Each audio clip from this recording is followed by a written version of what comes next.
Welcome to Esoteric Thoughts. Today I have the great pleasure of welcoming back to the channel Arthur George. Arthur is the author of The Dance of the Hore. How are you? And thank you for coming back. Oh, I'm just fine. Good evening. Glad to be here. Thank you, Arthur. So can we start, Arthur, by how did you first become interested in mythology? I think probably during college, mythology combines a lot of my other interests, and they sort of combined into a bigger interest in mythology. I'm interested in history and anthropology, religious studies, sociology, spirituality, and psychology, and all of those are involved in myths. And the other thing is that once I learned more and more about mythology, I realized that myth is still with us today. Humans are myth-making animals, if you will. It never stops. And even though the gods and goddesses have faded away for the most part, the processes in our psychology that produce the myths in the first place are still there with us, and I think always will be with us. And so examining the mythology behind our holidays offers us some insight into how that all works, because the holidays are still with us and we celebrate them every year. And so I wanted to write this book about holidays to show some examples of how mythology works throughout the year for us. So when I think of the holidays, because we have done a Christmas video and a New Year's video already last year. When I think of the holidays, I immediately think about you and your book. What is so interesting and important about holidays that led you to actually write a book about it? Because in the holidays, you can, once you study them, you learn about the myths that underlie them, especially the seasonal holidays, and there are corresponding rituals, because myth and ritual go together. And in order to understand this, since our society is more secular and secular all the time, it's important to drill down on the holidays to help us understand not only how our minds work, but how our culture has developed. So it's interesting to research about that, and the idea ultimately is to allow ourselves to give the holidays more meaning and to celebrate them in a more meaningful way. Which leads us on to Halloween. How old is Halloween? In ancient times, was this a holiday that was celebrated? And are there any direct precedents or influence regarding Halloween? Yeah, there are. There's some parts that go back to ancient times, and even before Greece and Rome. But if we were to look at Greece and Rome, there are some precedents, and some of them eventually did influence Halloween, and some of them didn't, so far as we know. But before getting to particular examples, I should mention that it's a pretty archetypal thing throughout our history, that we have found ways to deal with our dead ancestors and the spirits of the dead ancestors. And it's something that every human being has had to deal with. So it becomes kind of an archetypal thing in our minds and in our societies. So you get it everywhere. And so that being the case, it's not necessarily an example of one prior tradition or a holiday influenced the other down through the ages. It's actually an archetypal process within our own minds, and how societies almost always need to deal with these same issues.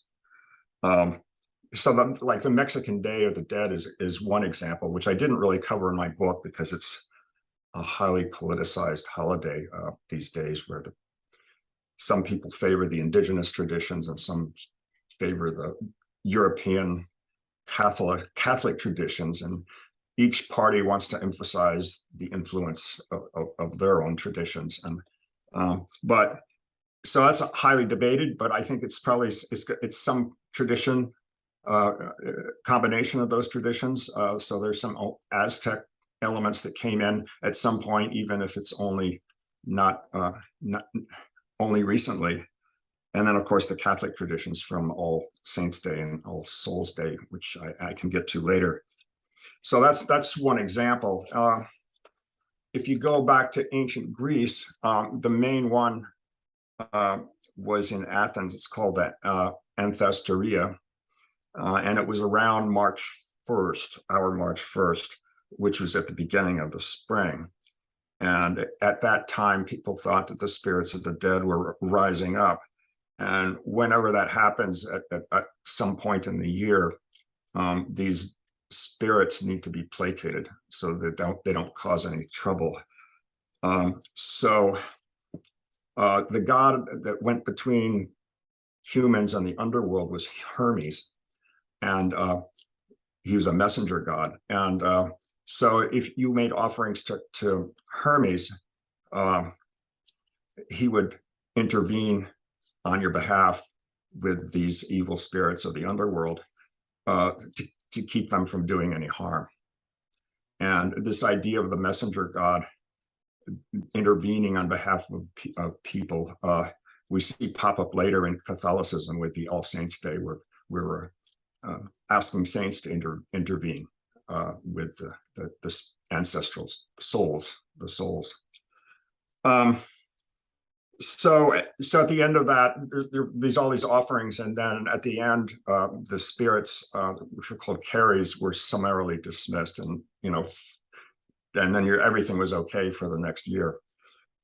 In Rome, there were a couple of them, and again, they were around the beginning of spring. In fact, in ancient Rome, originally, March 1st was the New Year's. It was the beginning of the new year.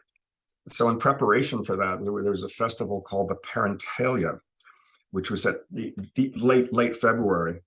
And it was an opportunity to placate the ghosts of dead ancestors. And there were public and private aspects to this. There was a Vestal Virgin would make offerings at a temple.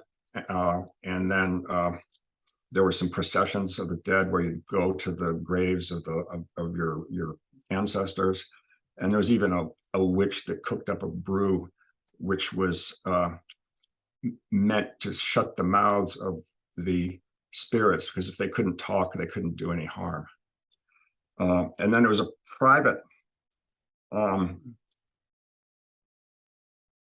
dinner after that, where people would honor their ancestors and the family would reunite. And it was kind of a way to wrap things up for the beginning of the new year.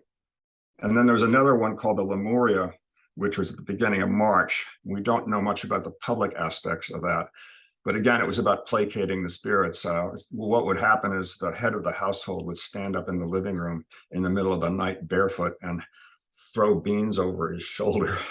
And they were meant for the spirits who would eat them, presumably, and be placated. And then, so he would do that like 9 times. And then at the end of it, he would dismiss the spirits. And again, they would be gone for the rest of the year. So some of these did influence, Lemuria did have some influence, which I can get to, at least as to its date. So those are some examples. And again, a lot of this is archetypal rather than any direct influence. You mentioned Catholicism. How did Christianity and its festivals influence the development of Halloween?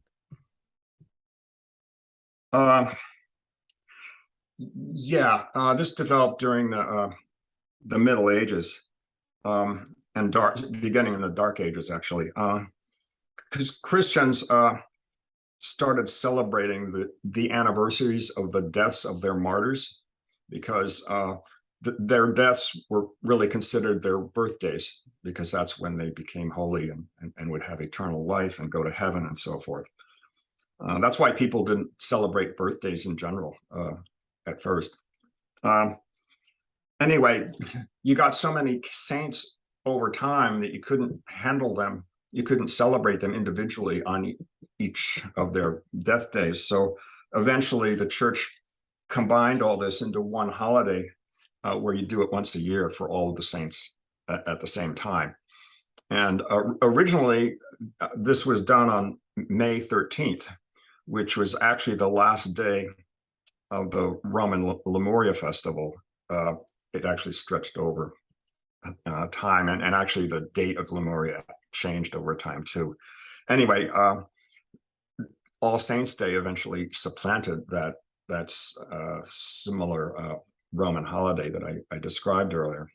And then eventually in the year 800, the date was officially changed to November 1st. And that's because in Northern Europe, the peoples there were celebrating a festival, which was connected with the end of the year and dead spirits and so forth. And so they changed it to November 1st so that the people who were already celebrating on November 1st would celebrate All Saints Day instead. And then the idea changed a little bit, because in 1245, the church developed the doctrine of purgatory. And so that holiday became the occasion where people would ask the saints to intervene with the souls of dead ancestors, recently dead and deceased ancestors, to help get them out of purgatory and into heaven. So that was the dynamic that became established. And to magnify that, the next day, November 2nd, became All Souls Day. And again, you were praying to the saints, but there was also more direct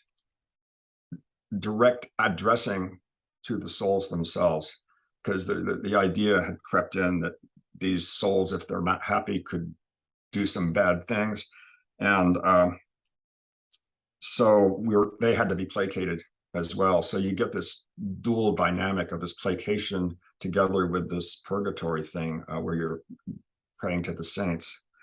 And then eventually, the eve of All Saints Day, which is October 31st, a church liturgy developed where you started these prayer rituals.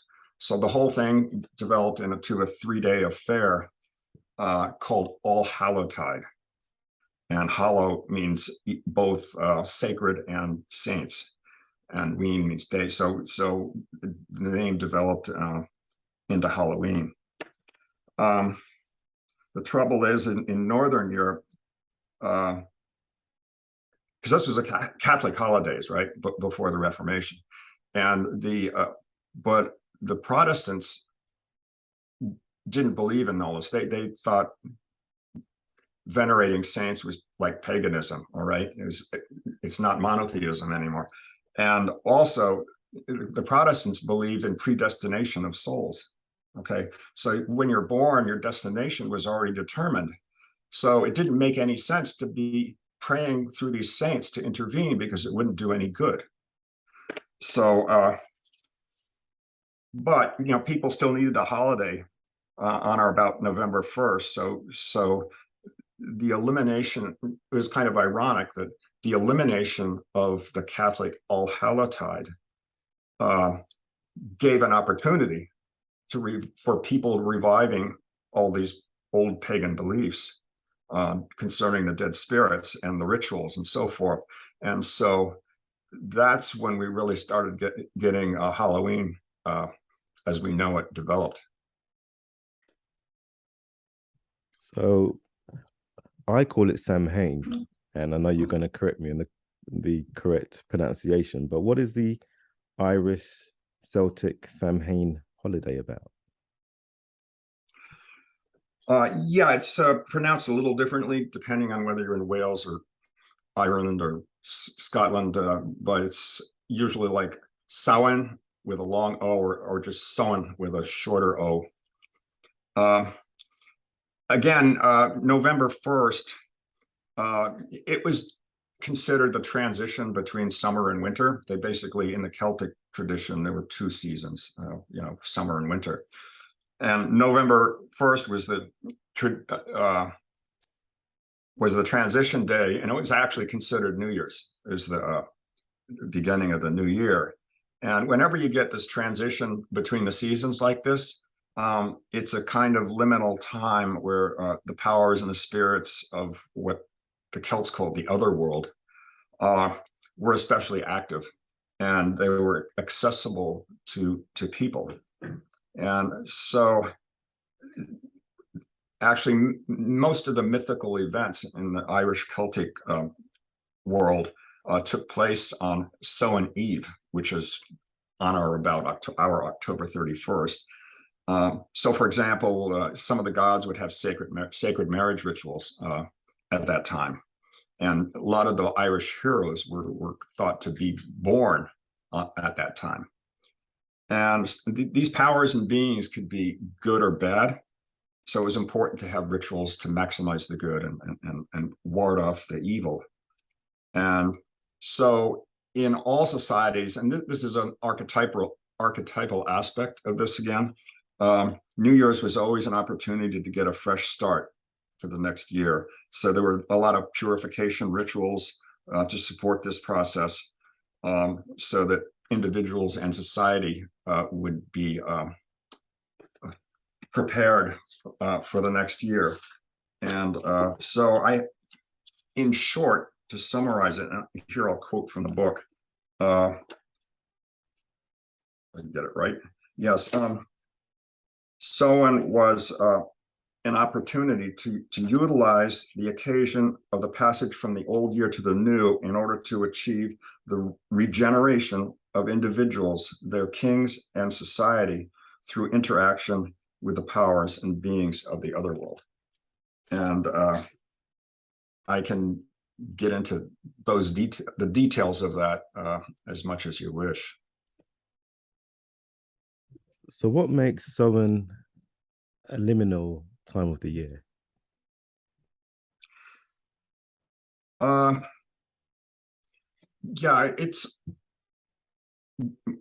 at its most fundamental part, it's the basic transition between the seasons, having supernatural cosmic dimensions, because the supernatural beings and powers are more active at that time, which incentivizes people to make contact with the other world. And that night of November 1st provided those opportunities. But when Christianity came to this part of the world, we got the Catholic holidays thrown in.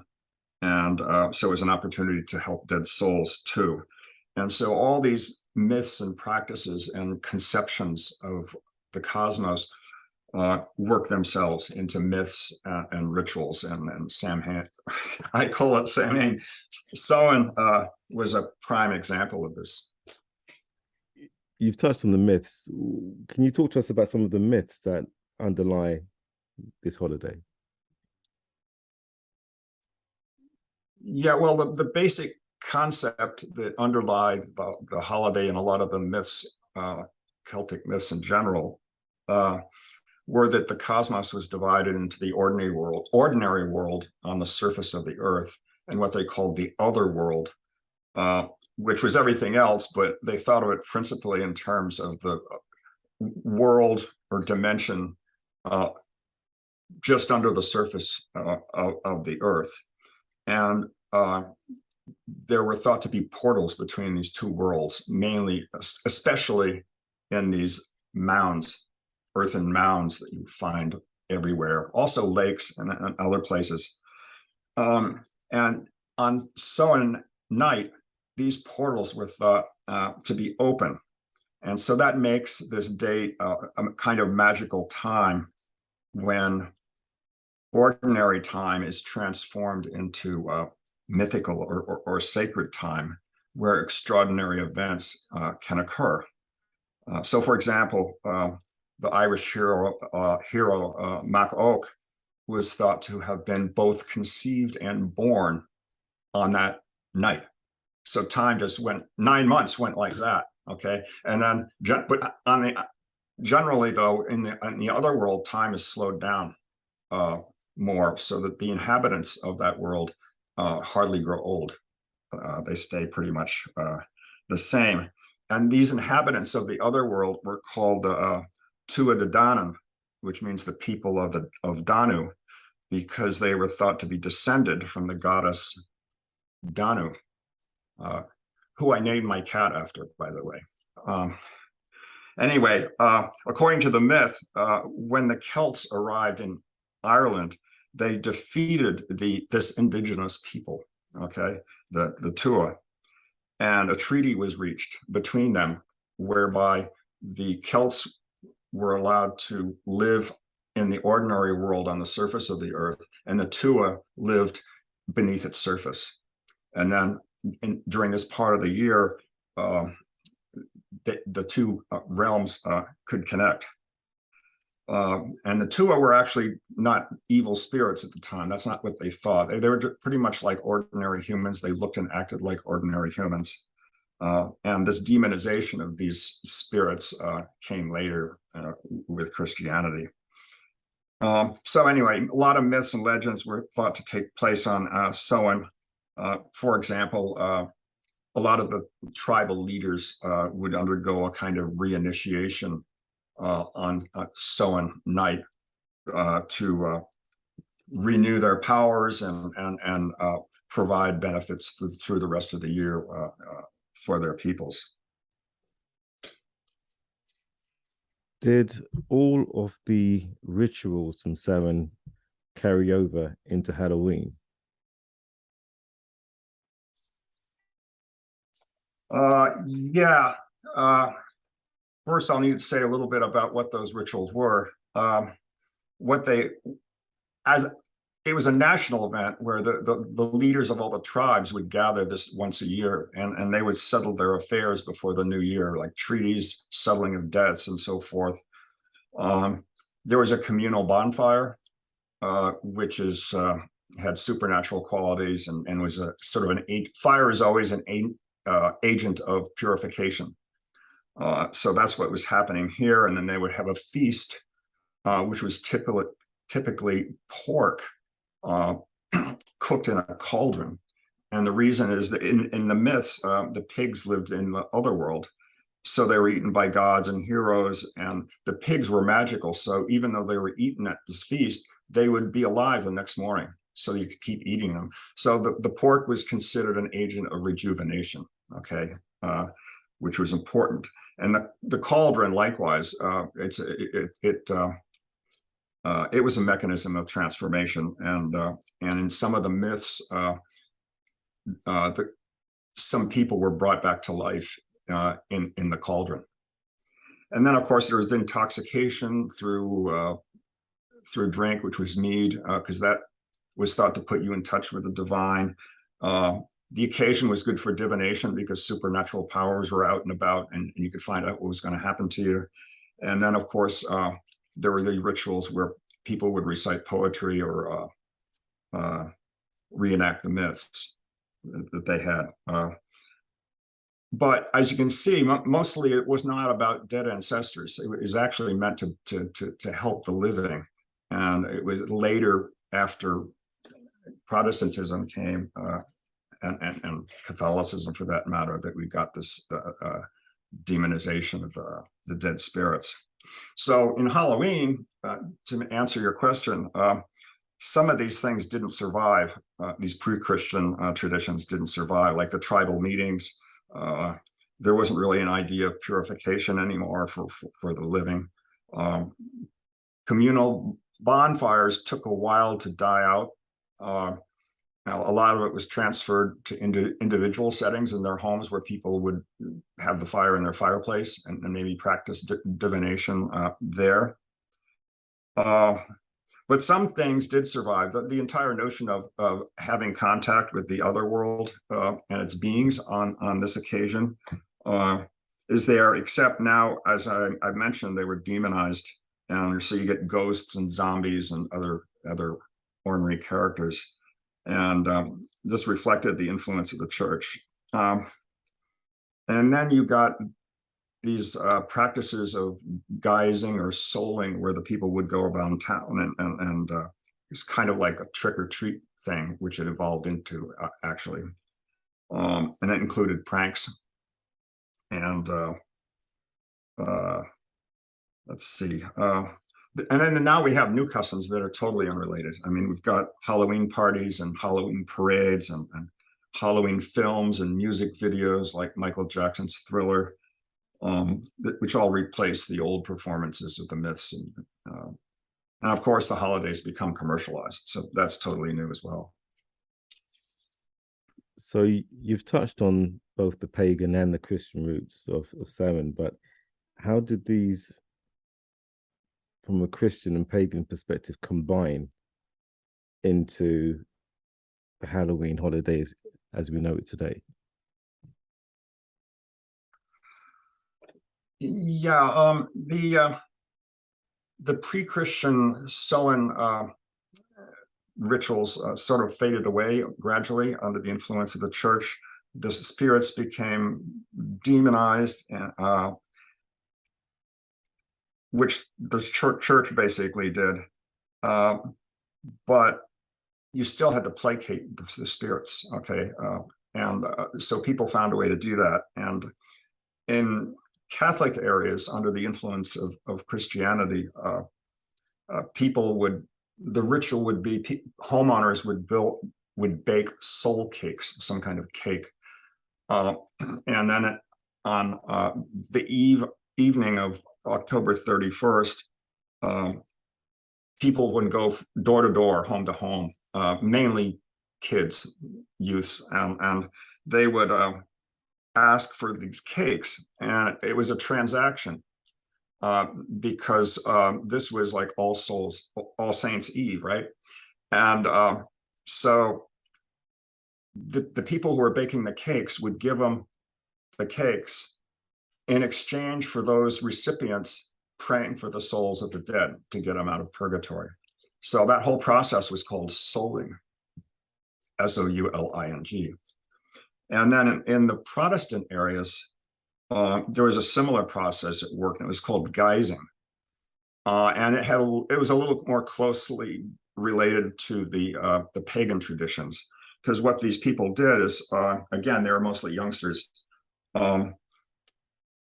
If you were indoors, you were pretty safe from the evil spirit. But when you're outdoors and you would go door to door asking for things, you were exposed to the evil spirits. And so the way of protecting yourself was to dress up in garb, like as a kind of evil spirit, and that would protect yourself, because either you'd scare away the evil spirits because you've disguised yourself, right?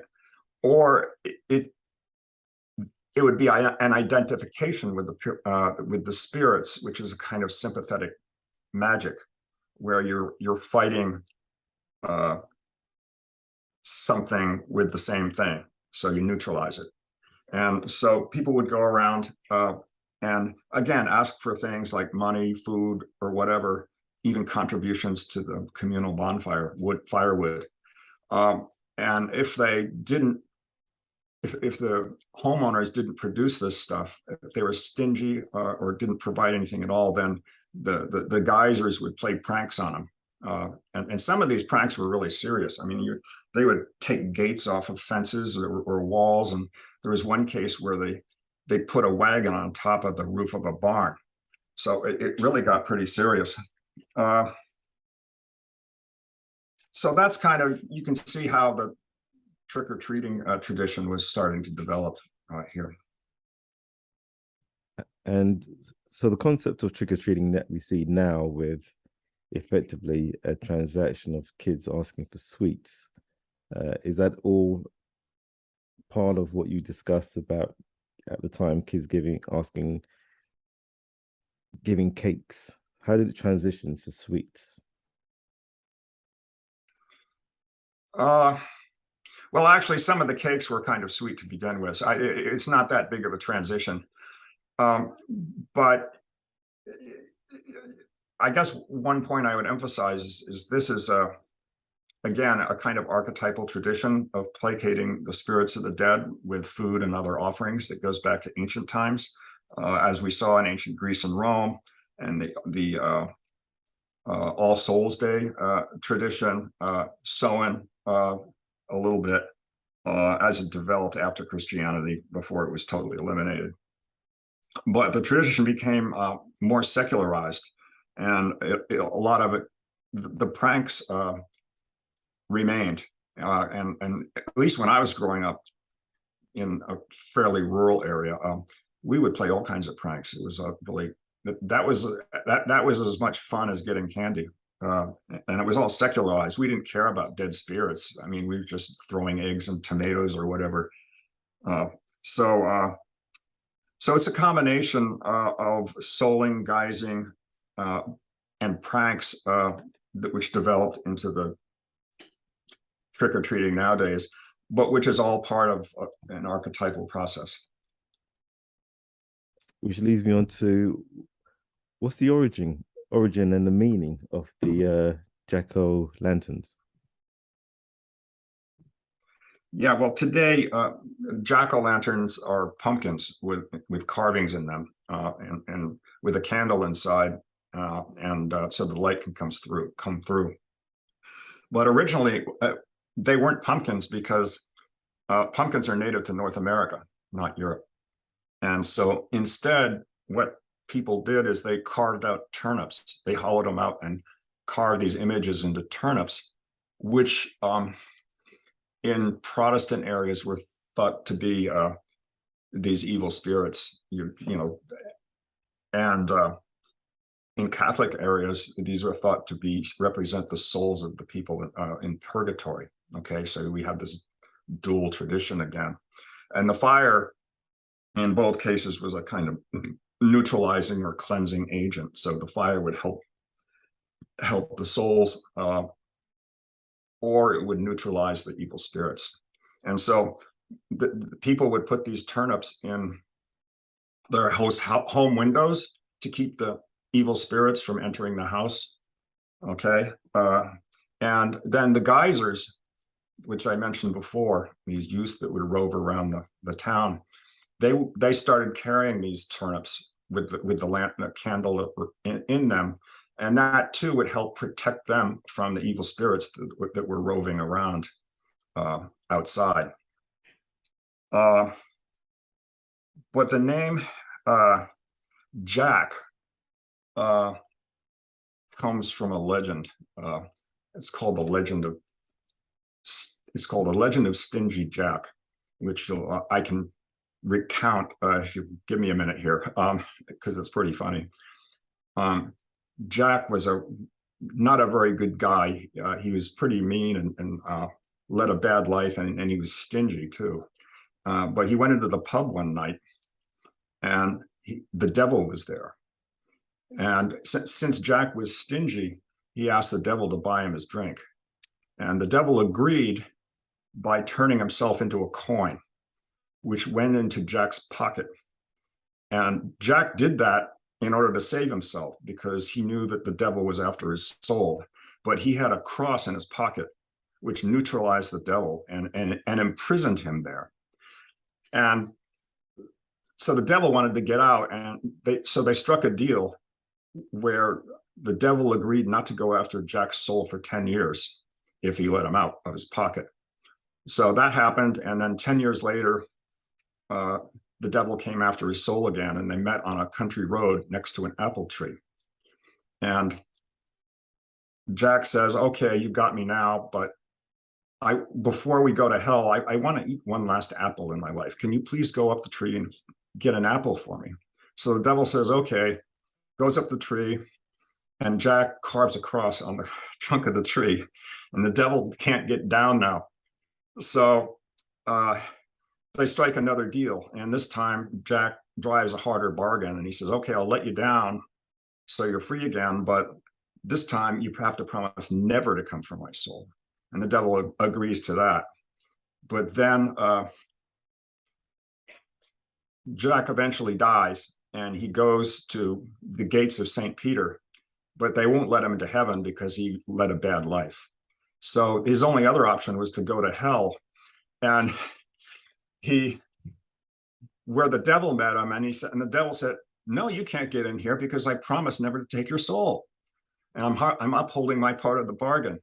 So, but the devil did give him an eternally glowing ember from the fires of hell, which he could take with him.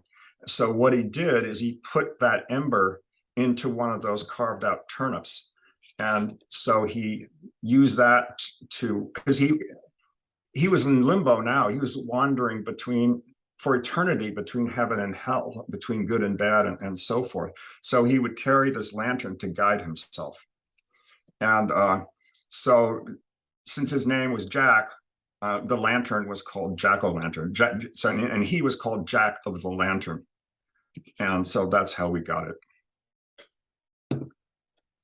Closing, what should Halloween be today? How should we see Halloween today? Yeah, I think it provides some opportunities for personal development, actually. Most of the time in our society, we don't really directly deal with death. We don't like to think about it, and we kind of hide it. And but on Halloween is the one occasion of the year where we really can confront it. And it reminds us of the ephemeral nature of life. But we do it in a way, we confront it in a way which is kind of fun and humorous, a spin, which makes it even pleasurable, which can still work. It's kind of like when people have these recurring nightmares, and with these nightmare images, in therapy, you confront the image, right? You think about it, visualize it. You can even draw it, maybe sculpt an image of it, and so forth. And eventually, you don't mind it anymore, okay? And you can even make friends with it, and which is what you actually find out, because it's there for a purpose, and you make friends with it, and then you can solve your problem, and the nightmares will go away.